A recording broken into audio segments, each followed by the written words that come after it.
Hello and welcome to another episode of Common Sense Podcast, where we aim to apply common sense to everyday topics. So today we're kicking it off. I've got here with me Silva, and we're starting off with the importance of emotional intimacy. So just to kick it off, so emotional intimacy for me is, I guess, being, I would say being free and being able to discuss with somebody your struggles, your fears, and anything else that really bothers you, and not having to worry about that. Basically, not be just being able to really delve into, I guess, the things that affect you on a day-to-day on an emotional level. So would that be, are we speaking of primarily within a relationship, or can that be friendship, familyship? I think it cuts across all the different types of relationships.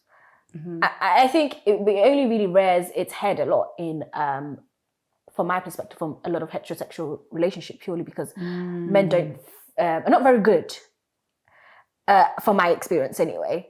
I'm sure there's some men out there who are in touch with their emotions and find it very easy to be upfront about how they're feeling. But from my experience, I think men are generally not very good with being emotionally intimate.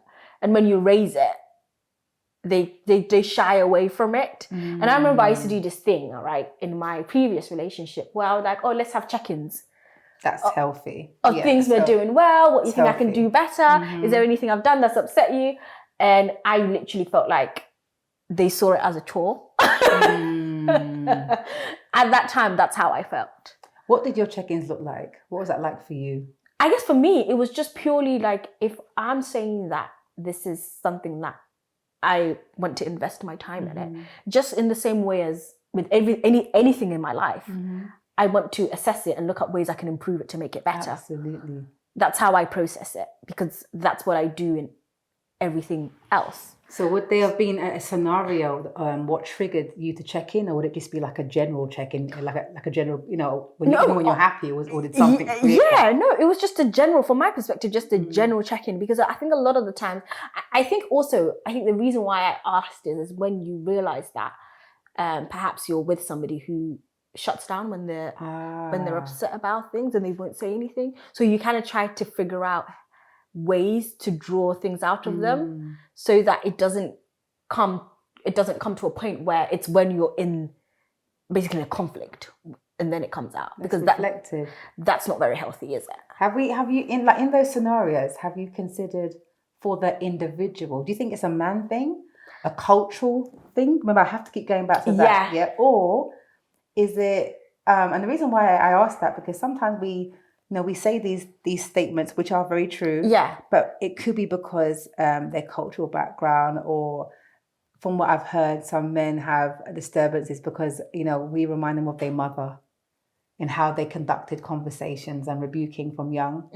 I'm always keen to go into the layers of why we are the way we are. Yeah. So I wondered, it's such an important conversation though. So I wondered, for you, with that particular individuals, did something occur for you to want to have a check-in, or was it just let's have a general health check? No, for me, really exactly, because I was like, general health check, because I always say prevention is better than cure, isn't it? Oh my God, yes.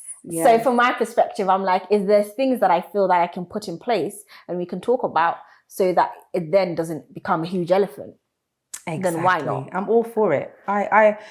Do you know, it's interesting, if you ask different people, genders, or again, culturally diverse people, what that means to them. Yeah.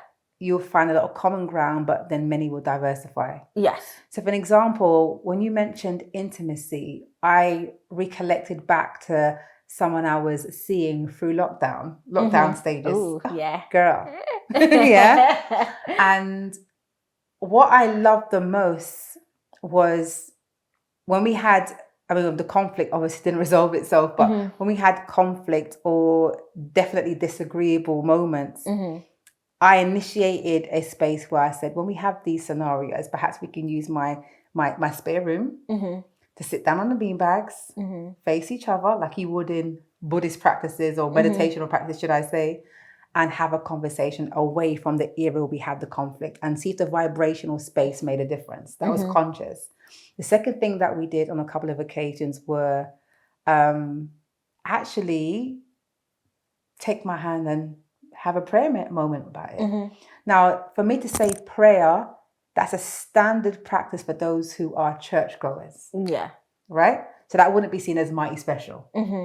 Now, for people that are spiritual based, but still believe in a higher source, which is the most high, whether you call it God or whatever, for me to say pray about it, it's a different feeling because I'm not coming from a born again Christian or church perspective. Yeah. So the reason why I mentioned it because that to me was the deepest form of intimacy that he and I shared as non born again Christians, spiritual practitioners, people who practice spirituality, should I say, but have that as a baseline. I found him more attractive. Okay. But he wasn't about that life. We're not, we don't like today, let's have a Psalms or whatever as a couple. I have it in the morning, that's me. But to have the spiritual reflectivity and the prayer moment, or just be able to sit in stillness with each other to resolve the matter, I found that deeply intimate. Because I think sometimes we keep feeling like intimacy has to be sexual. Exactly. Yeah. Talking to each other from a soul perspective where there's tears running out of one of ours or both eyes. And you start relating back to counting the dots sometimes about why we are the way we are. Because that came from somewhere. Was it environments? Was it past relationships? And I think that is the most deepest form of intimacy for me, when you can get to that point of going back to rebirth, to birth of why you are the way we are. And I found these type of conversations very intimate and very, very, very prolific, fruitful. Yeah. We're going a bit deep. Yeah. No. I was taking it all in, and I was like, do you know what? It does make sense, because I've never ever. It improves the sex life too when you start going there. That improved the sex life because it weren't so good in the beginning, child. And he left his ass, somebody left. Because I think something that I didn't actually ever think about is the space issue, not addressing it in the same environment. I don't know why I felt inspired. That's the first time. But this is what I'm saying to you. What I found interesting is that when you choose to embark upon a different form with somebody new, it will take a different format. You don't have to have the same blueprint all the time. Change it up. Yeah, change it up. Yeah. So having that spare room, it's not just, it's a spare room. I could have turned it into, 50 Shades of Grey anytime. But pending. But I felt like when I said, let's go into this space, it done something for us. Like, it's almost like it unlayered the negativity. The negativity, yeah. And sometimes there was nothing that we wanted to even say. We would sit there and you would just hold my hand. Yeah. And I'd be like, this is getting real silly. We start laughing. Yeah. And that was healing in itself. Yeah. No, because then the intimacy was fire. Yeah. After that. Because I think from that perspective, I guess for a lot of people actually, when you talk about intimacy, it's only about physical intimacy. It's always about physical intimacy. And I think that's also why that certain people struggle with emotional intimacy, purely because for a lot of people, the only form of intimacy that they know is physical intimacy. So that's what they lead with. And they don't consider that, okay, this is also just as important. It's interesting because you know how when it comes to physical intimacy, like a lot, if not more males maybe, or that's their sole extension of I love you. Yeah. For many, yeah. And I'm not saying it's wrong or right. Yeah. But I think for those who has a level of discipline and can be abstain for whatever time, those men who practice semen retention could definitely speak on this. Yeah, where they practice semen retention, but they're in a relationship. Yeah. But they might choose to exchange and engage in pleasure with their partner, but not actually ejaculate for the discipline. Yeah. That's a whole other conversation, but it wraps into intimacy as well, because without having that, what sometimes do you have left? Yes. A lot of people misunderstand the difference between connection and attachment.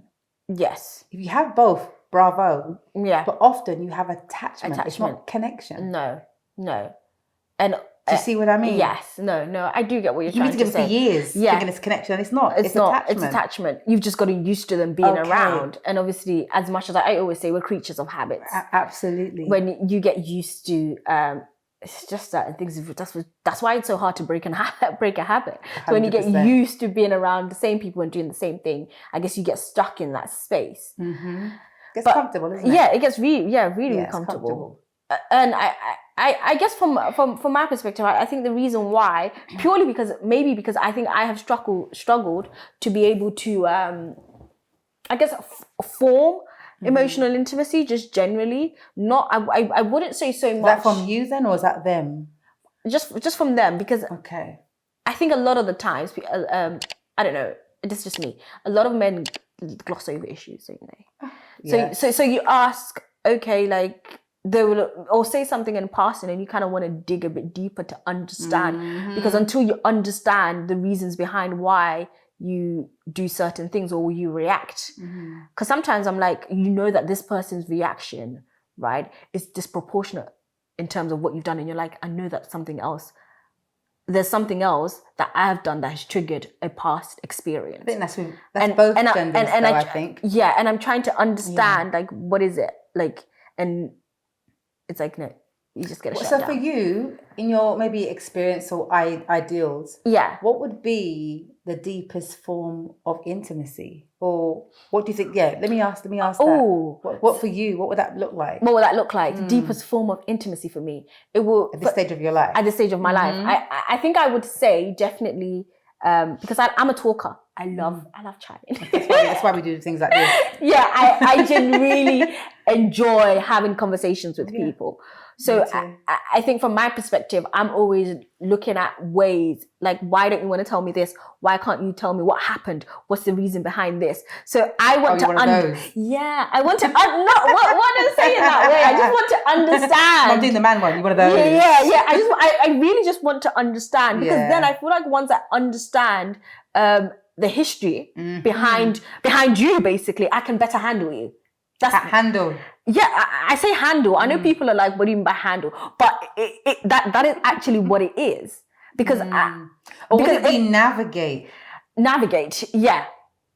Maybe it's a trigger, that word handle. Because men always want to talk about when I handle you. I keep having this history of men who want to handle me. I'm not out of control. I think I don't mean it. Like, when I say, I think, to better navigate. So I'm being the man in this situation. Yeah, you are. I'm playing up, yeah. So just maybe better navigate. Yeah.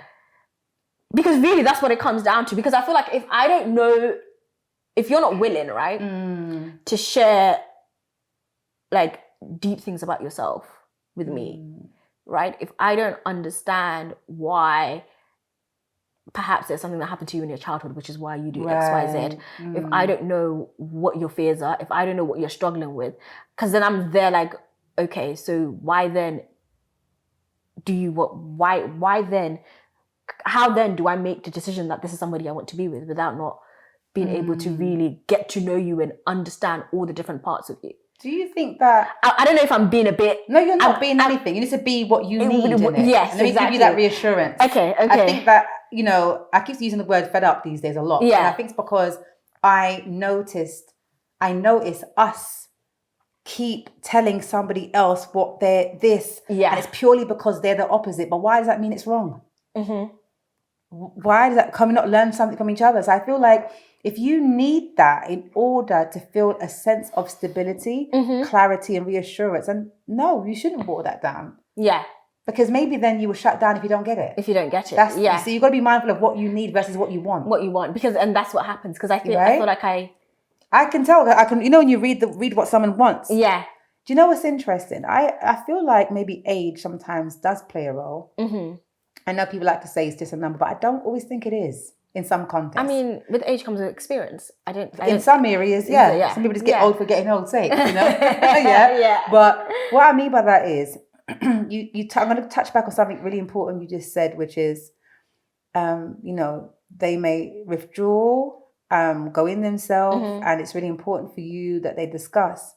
What came to my mind immediately was, what do I think of that? And then look at age differences. Yeah. And the reason why You can have someone who's transparent like I am. I have no issues speaking about the soul of me. Yeah.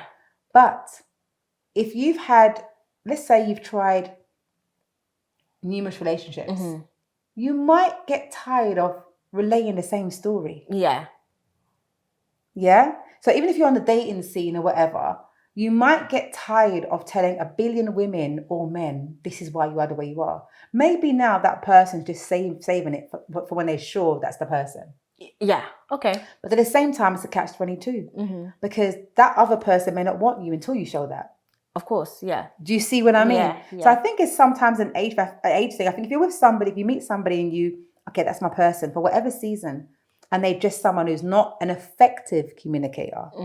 And I say effective because everybody can talk for England until it comes time for turbulence, of course, challenges, and men tend to bury their heads more so far than women. Yeah. Yeah. So I think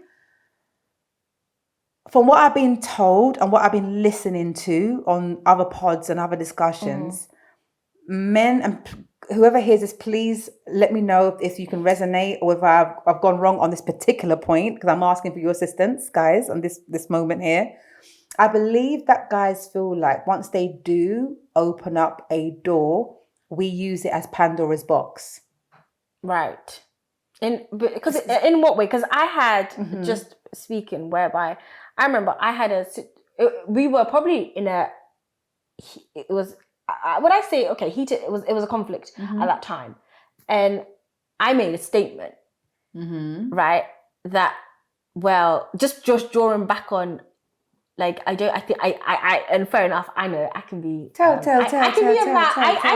mouth I didn't get okay. All I said, this is what I said. I said I'm going to be upfront and say what I said. I think I said that I don't believe or I don't think or I don't think that what you're describing is me. I think you're projecting from your past experience. But why is that with bad? X? That's very counselific. That's in that moment, because that's how I felt. What was wrong with that though? There's nothing wrong with you. But men don't like this. But then that's on them. But then it got turned to, that's why I don't tell anybody anything. That's what I meant. They use it against you. And that's exactly what I just meant when I said because for some reason it's almost like if they say something, you can never use it as an example, which is ridiculous in itself. But if your behavior, as long as you're not throwing it at them, of course. But I always say, just using the information. This is the thing. Yeah. But I always say, if your behavior, right, from my perspective, is showing that this is because of X, Y, Z, and I point that out to you, why then is that received in a negative way? Because if the roles were reversed, it would just be a matter of me thinking, oh, perhaps that's actually a valid point. Let me check that. I don't think I've managed to have a few of these conversations with people that I think are emotionally intelligent, and emotionally resourceful, and has what's the word that I like these days? Emotional fortitude. Oh, okay. Hello. Okay. So it's like you're on the aeroplane and you've got the turbulence, and but very few, from my experience, can take that on. They like the flight. It's happy. They go to the beach. Yeah. But this, I beg, I'm gone. They're gone. They're gone. But why? We're getting too old for this changing cards every 5 minutes. It's getting tiresome now. Of course. At what point do we say, listen, I am the way I am because I had an experience when I was 9 and I fell off a seesaw and I didn't get rescued by that guy. And I'm just making up something for an example. I know. There are going to be real paramount reasons why we are the way we are. But I think society, which we are a part of, hasn't made men feel like they can talk about stuff that are considered to be emotional with the fear of being misunderstood or taking it like it's not masculine to share your feelings. I think we have, and I'm a part of that. So we have played a massive role in men not feeling comfortable to express feelings because it's not seen as masculine. Yeah. There's nothing wrong with expressing your feelings. It's how you express it. That's the reality. I'm never going to see a man who discusses feelings as feminine unless you're behaving feminine in your feelings. Okay. No. I'm with you on that one. Yeah. But I think that's quite a bridge.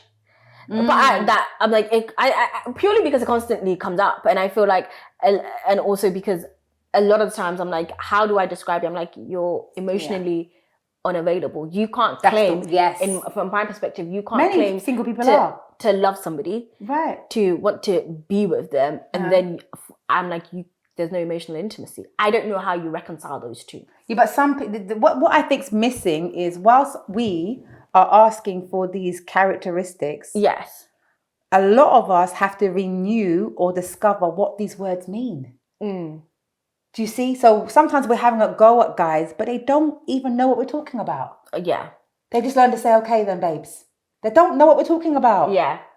Okay. They do not know. No matter how intelligent, how many degrees they've got, they don't, when it comes to things like this, unless they were receptive from young and they had sisters and things like that, a lot of them don't know what we're talking about. Yeah. They don't get, they see us as ungrateful. They bought 2 bunches of flowers and why we're not happy. No, I get that point. They actually don't get it. Yeah. And we tend to beat them over the head, and I'm a part of that. Beat them over the head. You're this and you're that, and you're not this and you're not. And the funny thing is, to be honest, I feel like we have reason. We have reasons for doing what we do. But it's got to a point where we beat men over the head, and maybe it's somewhat abusive that we do that. Because we're forcing them into a growth. What would be the ideal approach then? What I don't think it's an ideal. You know why? Because it's like your top. There's so many different bows to it, facets to it. So I think, I don't know if I've said this to you before, but I feel for what worked so far for me in the last, say, 5-8 years, maybe even 10 years, is when the time feels right, whether that's on first date, first phone call, or 5th date, I actually ask, what do you need versus what you want? Yeah. And then they'll be like, well, And then I would say, when you're comfortable, I'd like to know from the voice of the boy in you what's going on. Yeah. They're like, whoa, that hits them like, they're like, I've never been asked that before. And most go into emotional state immediately. Yeah. They say, I've never been asked that before. And I say, okay, do you want to know about me as the woman, the shell that I've mastered? Or do you want to know about the little girl in Silver? Because that's where it starts. Yeah. Yeah. And then we're forced to be something as we grow up. As you grow up. So once you understand, or at least acknowledge, for me, I pay keen interest in knowing the boy in that man. And sometimes I make it playful. And I've said, I can imagine when you were younger, you'd be like this. But what would he say to me? Tell me. And they're like, okay, he would say, and it's really nice because we're creating a space of, we know we're adults, but that child in that adult still has sometimes the same requirements that has never changed. That hasn't changed. Because of what you've gone through or been through or seen. Yeah, because so I think it works when I do that. It's actually really magical. Whether we be together or not, it's something that you will never forget. Yeah, because that is actually very important because your childhood, they want to have this conversation. At the end of the day, your childhood does shape who you are in adulthood. So much so. And I think that's not something you can ever ignore. Yeah. So intimacy, I think we must allow ourselves to say we can have our own version. Stop following these textbooks or media. Yeah. What is it you need versus what you want? And create your intimacy stage from there and see if you can have it fulfilled. Yeah. Because honestly, as much as we call men simple, sometimes they're more than we even think they are. They just want to have a beloved bosom they can just rest and say that's their own. I've seen some men are that simple. Yeah. They want a safe haven that we keep saying that we need. And we don't really create it. Because we're like, come on, man up. This, sort yourself out. Sort yourself out. You don't have time for this. And we don't give, and the thing is, I'm not even speaking for men, but I have to be honest as a woman. Yeah. That they are expected to have bumps, bruises and scrapes and not even look at the bleed and say, carry on, come on. Yeah, because you're not given, you're not given the opportunity nor the moment to sit and have that. It's like, they're not. And I think it goes down to also, I must be honest, primary socialization. It's like, okay, yep, you're a man. Yep, you get up, you go through this. Boys don't cry, really. Yeah. But then some of them cry too much. Yeah. So. All right. That wasn't it. I enjoyed that. I did. I think we should expand on that a lot more for our discussions because it's really important. Yeah, it's a very important topic. But most important, the intimacy we have with ourselves. Yes. I'll leave it there. Yeah.